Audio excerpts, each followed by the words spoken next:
focus. Right about there. Alright, sweet. What's up? My name is Luptak, for those of you who don't know me. And if you don't, I don't know how you got here, but welcome. Thanks for checking this out. It's about 6 o'clock in the morning right now, which is actually a pretty late start to the day for me. I normally work overnights and I'm awake around 2, 3 in the morning. But I was up a little bit late last night gaming with my roommates, so here we are, 6 in the morning. But better late than never. It's not even that late, why am I saying that? Today is a very exciting day for me, because for the first time in about 7 or 8 months, I have a practice space. Yes. Yes. Yeah! Alright, well, I'll talk a little bit more about that when we get there, so onward.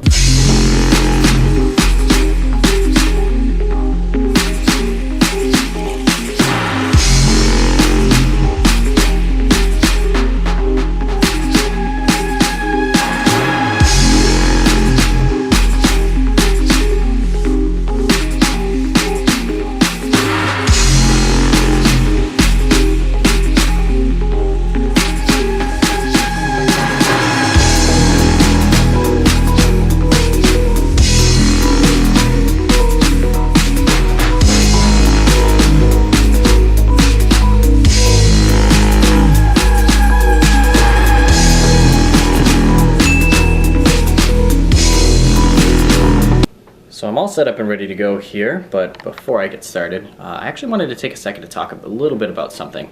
And it's about having a practice space and effective use of practice. I've been playing drums for, it'll be 9 years this September. It's currently March. And up until about 7 months ago, I had a practice space the whole time, in my house. I had my drum set up. I was lucky enough when I lived with my parents that my dad was really into music too. He had a nice little studio-ish setup downstairs. So it was just very welcoming. I could honestly play whenever I want as long as it wasn't really unreasonable hours. And then I moved in with my friends about 2 years and 7 months ago. We moved into a house that we specifically picked so that I could practice drums.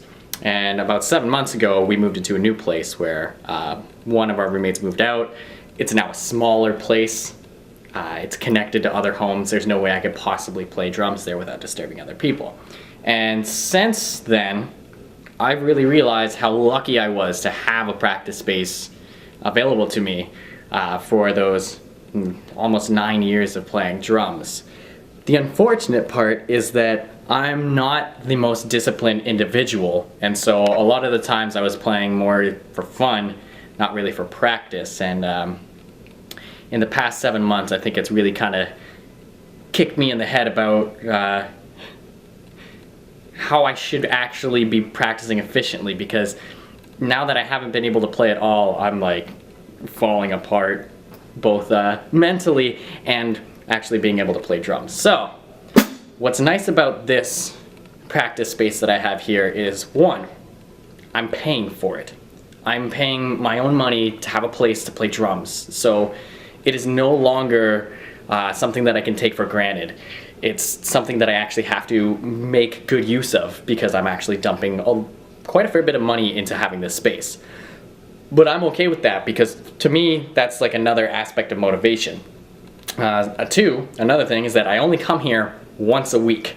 I won't be here more than that, and when I do come here for once a week, I'm probably going to aim for like 8-hour, 9-hour sessions. Today may be a little bit shorter because I did wake up a little bit late. And so, because I only have that 1 day a week to sit out at drums, I feel like I'm actually going to spend a lot more time preparing for that moment, preparing for those 8 hours, so I can actually, sit at home and really plan out an effective practice routine, and even work on the practicing at home with some practice pads before I bring it to the kit here. But let me just say one more time that I am so happy to finally be able to have a place to play drums again. And I'm actually going to take this really seriously from now on. I haven't in the past, and I've had a lot of people, actually one of them works in the studio that's in this building. That would be Corey from Pebble Studios. Sorry, I had to think of what they call it. I recorded an EP there with my band. I should know the name of that place. he was actually somebody who, for a long time, he's been trying to get me off my butt and actually start, you know, taking this really seriously and doing a lot more with it than I currently am. And I'm really lucky to have those people around. I'm actually really lucky to be practicing in a building that he works in. I might not see him all the time, but I'll be coming here at ungodly hours in the morning. But because it's a studio, you never know when he'll be there pretty late. I mean, when my band was there, some mornings we were there until 1, 2 in the morning. But that's enough rambling. Now it's time for my little warm-up routine here. I don't know if you guys have ever seen something like this before, but it's a NSD spinner. Some of the people call them power balls. Basically, it's like this gyroscopic thing in the middle here. It's a really good wrist workout. Let me show you how it works if I can with the camera. So yeah, you put this the string through it here. It's so hard to do this with one hand, but once you have the string through, you just have to you pull it out. Here, let me do this here, and the ball in the middle starts rolling a little bit, but you have to kind of ramp it up a bit. You got to get a feel for it. It's kind of tricky the first time you've done it. It's been a while for me. Here we go. Hold on. We'll get there. Has it been that long that I forget how to use this thing? Oh, there we go.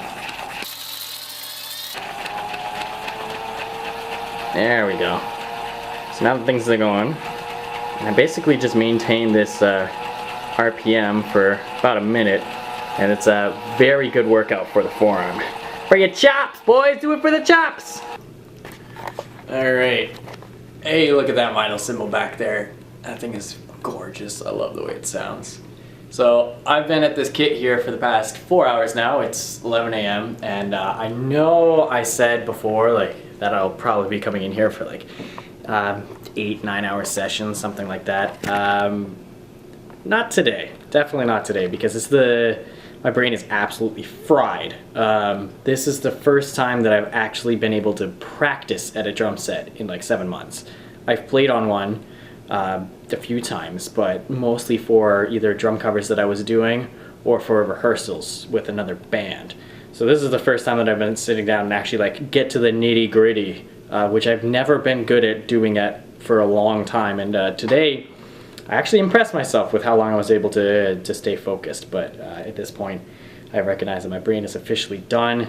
Anything I try and do beyond this point is probably going to be not so productive or worth it.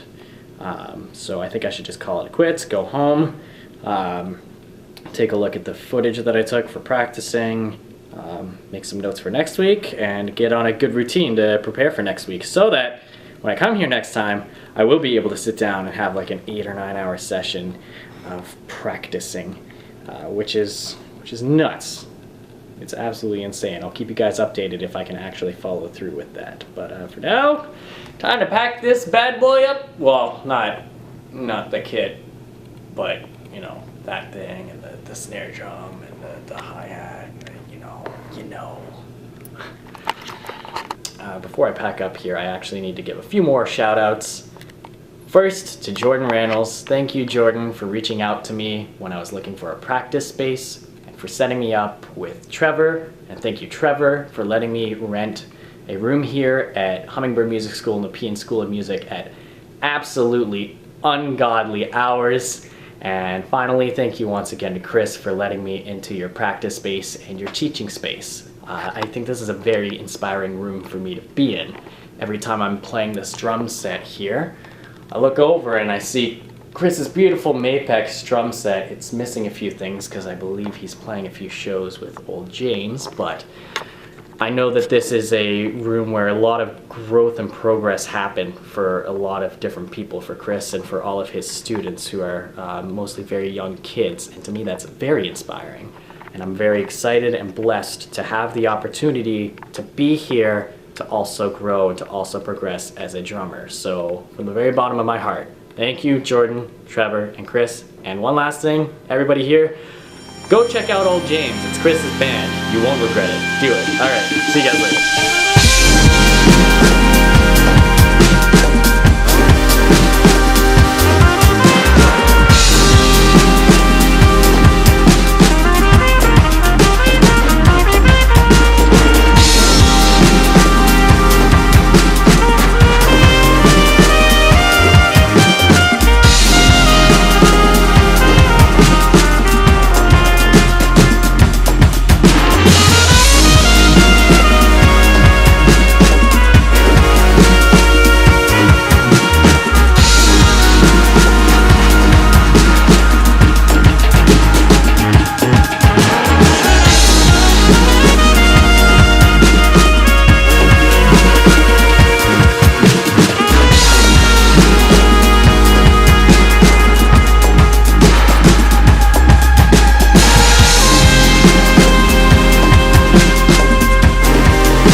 ready for an awkward moment time. So I'm literally here going through the videos right now, and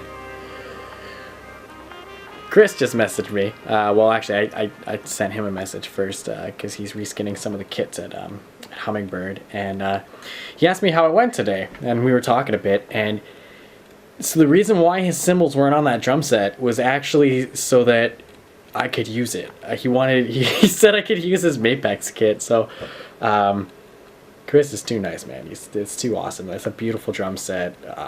The fact that he's gonna let me play that is unreal. I almost feel kind of silly for using that other drum set there now today, but yeah, it's funny how things go sometimes.